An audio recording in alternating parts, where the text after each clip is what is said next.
Good morning, good afternoon, good evening, whatever time it is that you are tuning in. This is Unapologetically Me, featuring me. No special guest, just me. All right, everyone. So we have been waiting a really long time, it feels like, for this inquest. And first, I think we need to go over the definition of an inquest and what we should learn from an inquest. What's the purpose and what we should expect. So first of all, an inquest is an investigation into a death, which appears to be unknown. And this can be either a violent death or a death from unnatural causes. The purpose is to find out who the deceased was, where, when, and how they died. What makes it different from other court proceedings is that there are no formal allegations or accusations. So no one's on trial here. And there's no power there to blame anyone directly for the death. At the end of the inquest, the coroner will give his or her conclusion, and this will appear on the final death certificate. An inquest is a coroner's court. So the coroner is the one who's deciding the final outcome of what to put on the death certificate based on interviewing witnesses and whatever evidence there is. The conclusion or the verdict is made by the coroner, not a judge. And the death certificate can't be completed until an inquest has finished. From what I understand, and I could be misinterpreting it, although I've read several different articles, is that once Nicola's body had been released for the funeral, allegedly, they had already made their mind up what the conclusion of this inquest was going to be. Because once the body's released, there is no going back and getting any evidence. So, like I said, that's just my opinion on articles that I've read about what an inquest is, and there's the possibility of someone bringing up questions at the inquest or giving information that potentially could cause further investigation. That was always completely in the hands of Lancashire police and everyone else involved in this, what I call a cover-up. Again, my very unexpert opinion. So it should come as no surprise that Nicola Bulley's death has been ruled an accidental drowning and that there was no evidence that she was harmed by a third party. We expected this, right? This is not shocking news to us. Unfortunately for me, that means my work is not done here. I was somewhat looking forward to being able to move on, but it doesn't appear that that's going to happen just yet because I just still have so much information to suggest otherwise. A lot of it we haven't even begun to go through. I've debated on continuing this case because what's been ruled on seems to be okay with the family. So I question whether or not it's even my place to continue. As I've said in the past, I do this for the victim and for their family. And there's a reason that their family is okay with this verdict, at least publicly. They even released a statement noting two things that they hoped would stop immediately following this inquest. And the first thing was negative targeted messages, which I take to mean people contacting them directly or even indirectly and targeting members of their family as having part in a possible homicide, and blatant accusations towards certain members of the family, especially Nicola's partner, Paul. But I think it's pretty clear that I am not blaming Paul for taking Nicola's life. I do not believe he took her life. And the second thing they wanted to stop was inaccurate speculation on social media platforms. Well, there's a lot of gray area there, I suppose, because there are a lot of people on social media targeting the family. This, I feel, goes along with their first concern, which is negative targeted messages. There are channels, and there have been channels on YouTube as well as TikTok, obviously, that have blatantly, straight up accused Paul and Emma of things. Even so far as to say that one or both of them actually were the ones to take Nikki's life. All of which are based entirely on rumor. None of it is based on any facts. We have zero evidence to show any DV from Paul to Nicola. There are no police reports. There are no witnesses of any of this that have come forward. Nothing. And I'm certainly not saying that it isn't possible or that it's not the case, or that this wasn't maybe why she was leaving him. I don't know. I don't have enough facts to know. And in my opinion, nobody does. Nobody that's talking right now on social media about this family knows what went on behind closed doors in that home. They know as much as I know.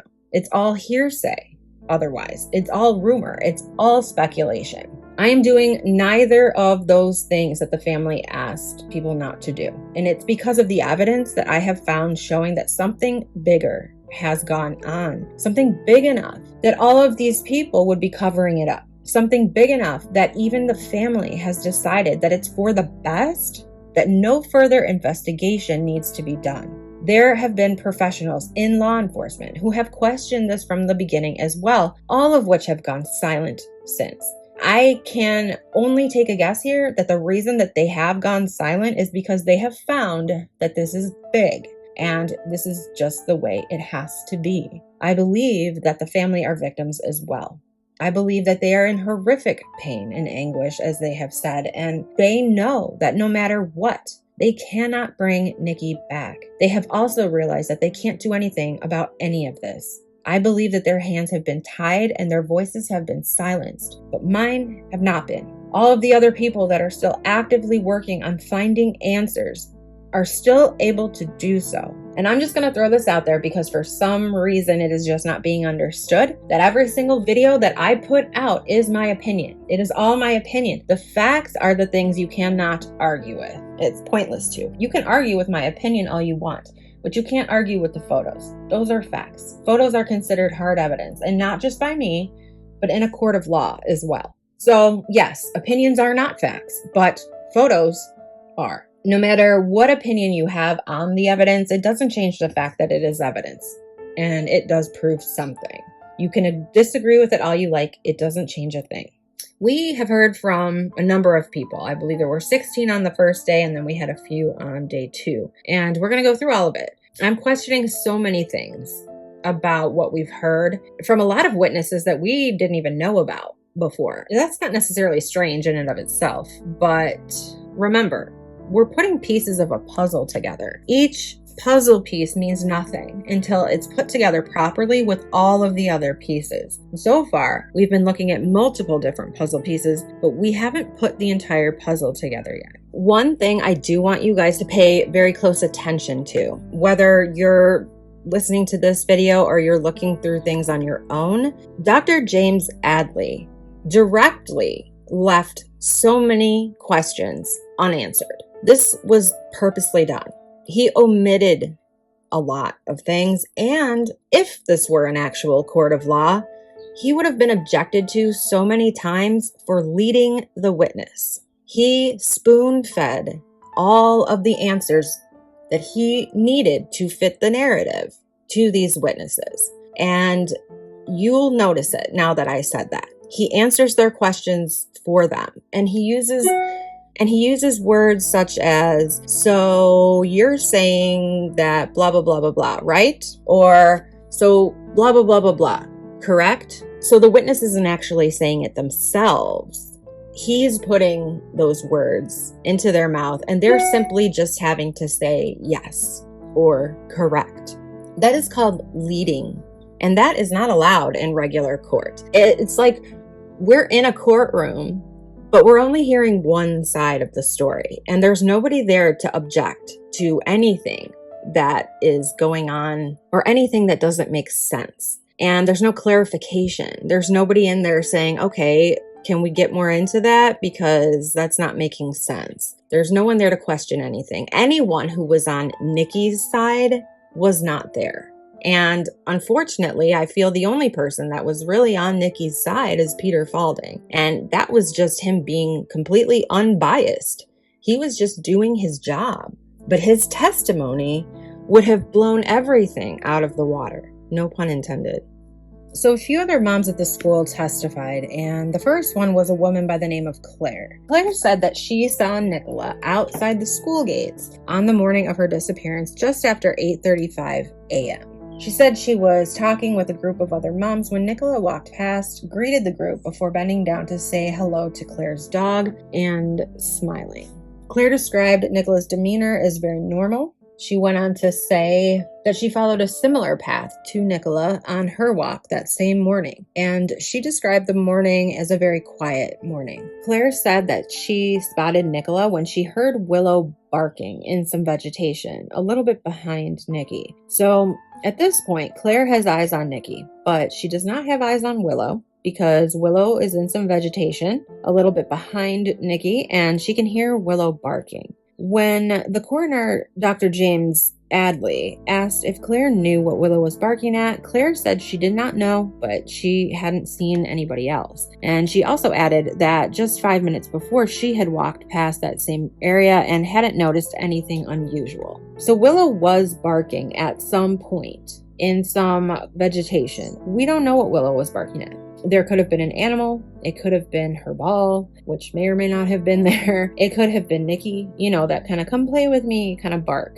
The bark wasn't described. And I think that would have been important to know, because just like we have fluctuation in our voices for different emotions and responses, dogs do too.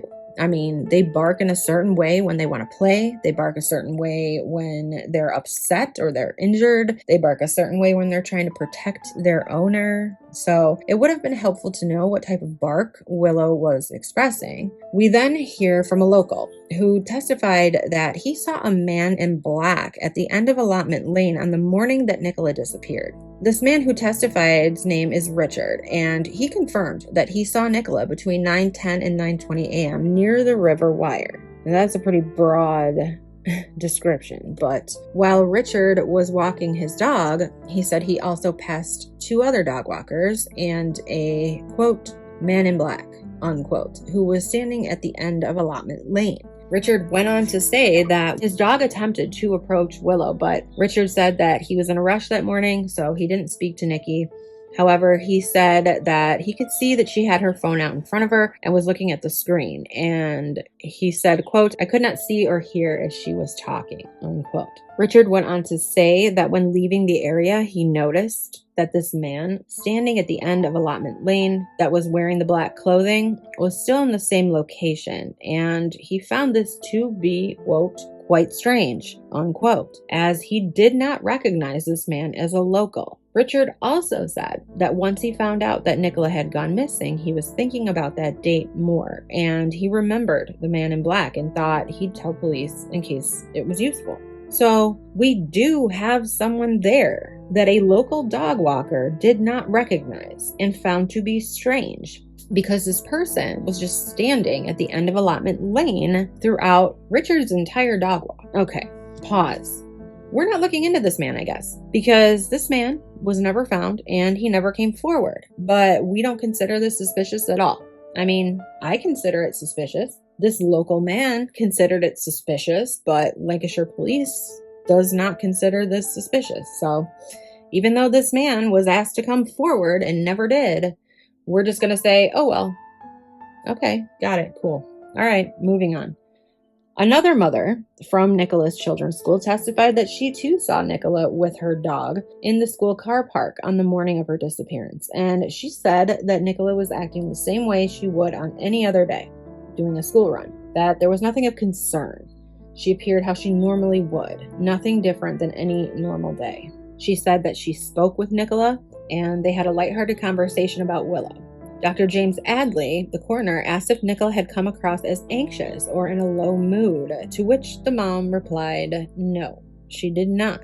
I want to stop here because this is the point where everybody should have realized where they were going with this inquest. This inquest was never going to be about anything except proving whether or not Nicola went into the water herself on purpose or fell into the water on accident. That's it.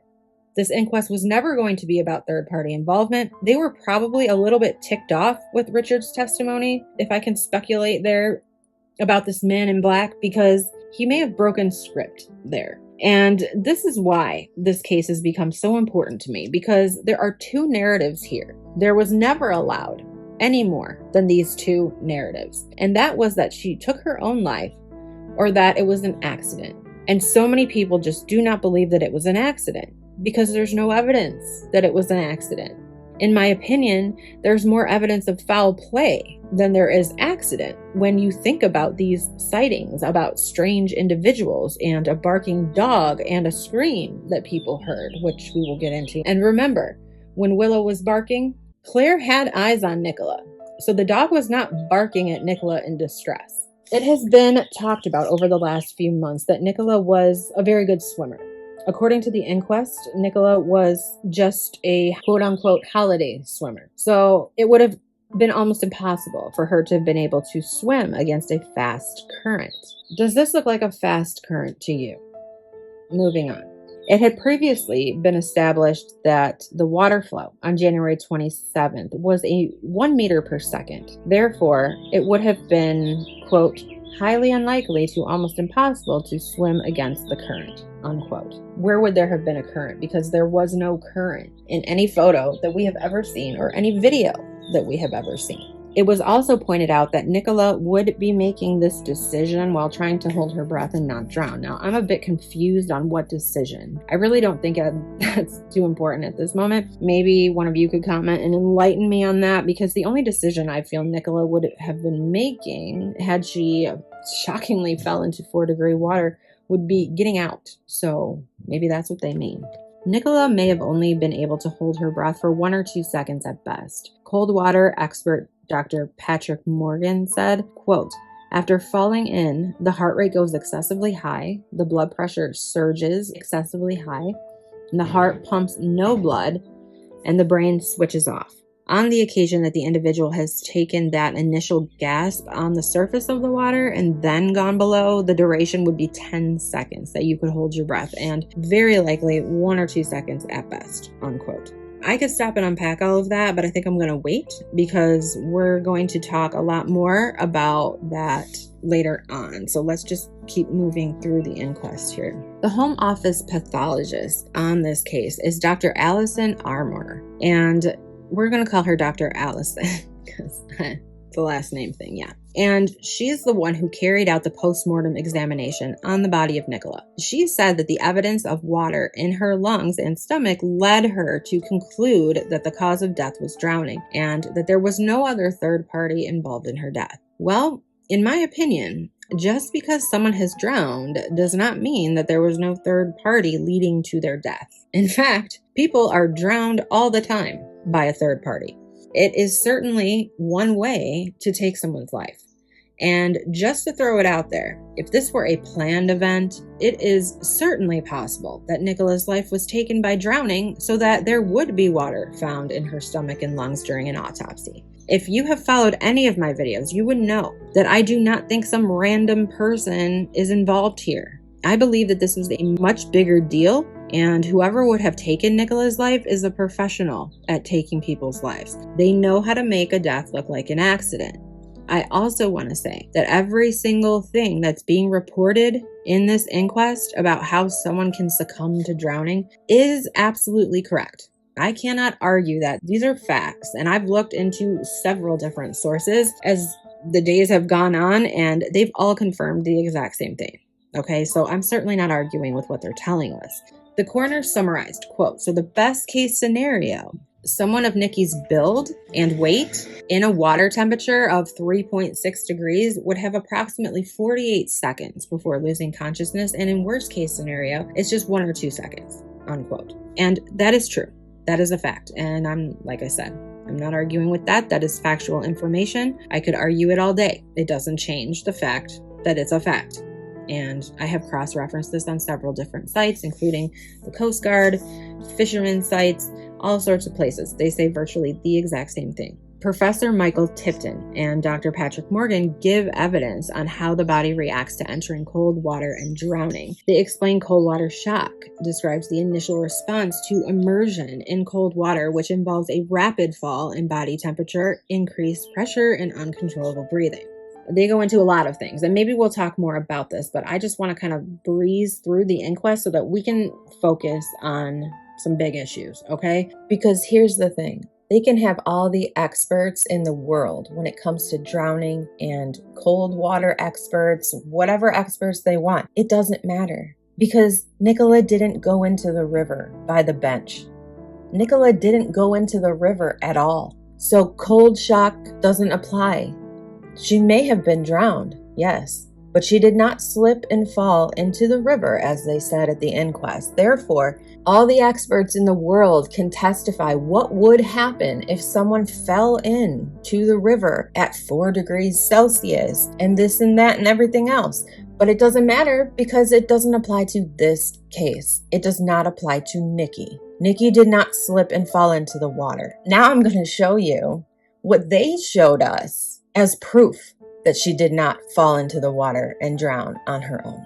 The court was shown a video of the section of the river where Nicola Bulley was last thought to be on its bank. And this was a Matthew, we're going to leave the last name out, okay? Matthew Thackeray or something like that. But he made this video standing in the middle of the river saying that the stream was currently pushing him downstream at a walking pace. And he then went on to say that the water on January 27th was flowing at a faster pace. He said, quote, twice as fast, unquote. The water was 4 degrees Celsius on the day in question at best. And he said very cold, almost freezing. If you fell in accidentally, cold water shock would have probably taken effect, which causes muscles to seize and you can't swim properly. Now, I don't think I have to point this out, but he just said he was standing in the middle of the river. Standing in the middle of the river. Taking a look at this video, we can see the area where it is said that Nicola had to have fallen in at, so you can see what it looks like.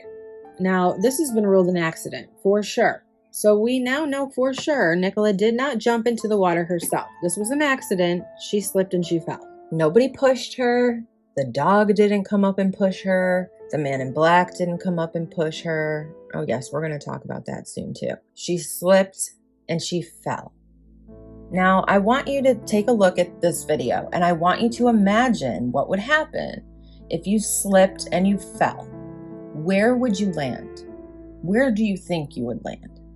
You certainly wouldn't land in the middle of the river from slipping and falling, right? And there's a ledge of rocks here that looks like it goes out about 3 to 4 feet, maybe even a little further before it drops off. And that's once you get to the water. Taking into account 2 things here. 1, I am no expert. And 2, the water level was a bit higher, I believe, on the day in question. So looking at this water now, it looks like where the rocks are, and like I said, I'm no expert, it's no more than a foot deep. So even if she had fallen, when you slip and fall, you would have fallen straight down. You don't project yourself when you're falling. Now, if they said someone may have pushed her, then that's a totally different story. But at this point, we know it's an accident. It's been ruled an accident, and it's been ruled that she's slipped and she's fallen. So taking in accord what they've told us, and then looking at what they've shown us, this doesn't make sense. She would have fallen in at best 2 to 3 feet of water. She would have fallen on the rocks, and she would have been able to immediately stand up and start calling for help if she was unable to get up. Because I know that it was muddier that day. It was a totally different time of year. So that's another problem with this reenactment. We just aren't getting the full picture. We can't. They should have done this a long time ago. Regardless of that, we cannot let our eyes deceive us. We can see for ourselves what this looks like. And in my unexpert opinion, where she would have fallen had she slipped and this were an accident, it's straight down. I mean, what do you think? That's what they are telling us happened. So, okay, she slipped in. Although I can argue that I feel that even during the inquest, they went out of their way to maintain the speculation of suicide or her taking her own life. It's almost like they want to say, if you don't believe that this is an accident, and we're sucking really badly at proving that it is an accident, then you're going to have to believe that it was her taking her own life, because there was no other way she ended up in the river. So then Matthew goes into the water, and this is supposed to be a reenactment, but in my opinion, it's a half-assed reenactment because he didn't slip and fall in. He walked in. He got in the water of his own accord. So we wouldn't know exactly where Nicola would have landed had she actually slipped and fallen. And he doesn't really make that clear either. He just leaves that out entirely, not pointing out if she had slipped where she actually would have landed. He begins talking about that when he's already in the middle of the river. Now the thing is, Peter Falding, another expert diver with 20 plus years of experience, did point out where Nicola would have landed had she slipped on the edge. And it would have been on these rocks here. She would have landed on these rocks. You can see for yourself what it looks like. Do you agree with Peter Falding? I do, and I think a lot of other people would agree with him as well. And that's why I believe he wasn't asked to the inquest. He would have been honest, and he would have shown this. He would have given his findings, and his findings were that it was impossible that Nicola had fallen into the river at that point and drowned, because she would have fallen on rocks. And he also said that had she gone in the river at all, in any way, he would have found her if she was there. He also felt that the area in question of where she would have fallen in could not have been the area. I noticed several things about this video. Keeping in mind that allegedly the river was moving twice as fast on the day in question, I'm trying to time things out because according to the timeline, somewhere between 9:20 and 9:33 a.m. is when Nicola fell into the river. It takes until about 11 a.m. for Nicola to be reported missing. And in this video, he makes it over the weir, the more tidal part of the river, fairly quickly. From the beginning of this recording to him standing at the weir is about 14 minutes. So we can probably take about 4 minutes off for when he was showing us the area of the bench and when he first got into the water and he was kind of just sitting there talking to us. So he made it to the weir in 14 minutes. So 10 minutes.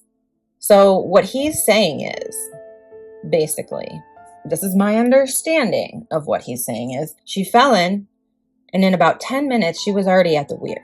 And she had already gone over the weir into the more tidal section. So they were chasing time. If she fell in at the latest 9:30, she would have been at the weir within 5 to 10 minutes. That's what he's saying. If the river flow was twice as fast that day, she would have been at the weir even sooner than that. And so by the time they called anyone in and said that she was missing and they started searching, she would have already been out much farther. So I don't know if they're trying to say she was hung up where she was found this entire time and that she got there very quickly and that's why she wasn't found. I don't know. You guys, none of it makes sense. They would have found her if that's where she was the whole time. His reenactment is him floating. He mentions that she would have floated this way. But according to Peter Falding, when you succumb to drowning, and not just Peter Falding, if you look at drowning, what happens initially and how long it takes and all of the details about it. When you succumb to drowning, your body will first sink. And there are areas of the river before the weir that, in my opinion, were so shallow that the body would have just been stuck there. It wouldn't have moved. Again, I am no expert, but Peter Falding is, and Peter Falding said damn near the same thing. This is why he said that if she had fallen into the river at the bench area, he would have found her. She would have sunk to the bottom. She would not have yet been floating anywhere.